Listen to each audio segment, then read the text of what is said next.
Thank মাননীয় you. Speaker আর মাননীয় প্রধানমন্ত্রীর থেকে আরো 5 মিনিট আমি রিকোয়েস্ট করছি মাননীয় স্পিকার, আর যদি 5 মিনিটে শেষ করতে পারে আমি শেষ করে দিব। 16 বছরে আওয়ামী লীগের যে দুর্নীতি, সেই দুর্নীতি থেকেও বড় হয়ে গেছে অন্তর্বর্তী সরকারের সময় ছাত্র সমন্বয়করা কি দুর্নীতি করেছে মাননীয় স্পিকার। ছাত্র সমন্বয়করা খুবই খারাপ। হ্যাঁ, মাননীয় সদস্য, আপনি আবেদন জানিয়েছিলেন, এর মধ্যে ট্রেজারি বেঞ্চের যে চিফ হুইপ আছেন, মাননীয় চিফ হুইপ, উনি আমাকে জানিয়েছেন উনার সময় 20 মিনিট বরাদ্দ ছিল, সেখান থেকে 5 মিনিট উনি কর্তন করে আপনাকে দিয়েছেন।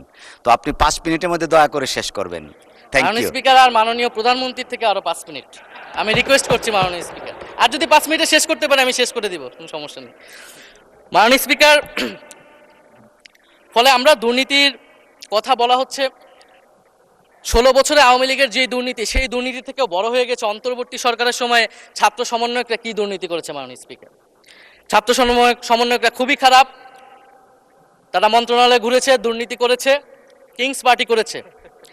তো মাননীয় স্পিকার, আওয়ামী লীগের আমলে 16 বছরের দুর্নীতির বিচার ওনারা কিভাবে করবেন সেইটা মাননীয় স্পিকার ওনাদের বলা উচিত জনগণের সামনে।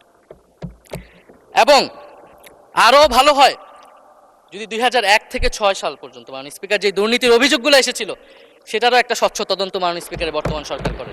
দুর্নীতি কেউ না কেউ তো করেছে, কারা করেছে তাদের নাম বাংলাদেশের জনগণের সামনে উন্মুক্ত করা হোক, কারণ সেটার জন্যই তাদেরকে ভোগান্তি পোহাতে হয়েছে 1/11 ষড়যন্ত্রের মাধ্যমে।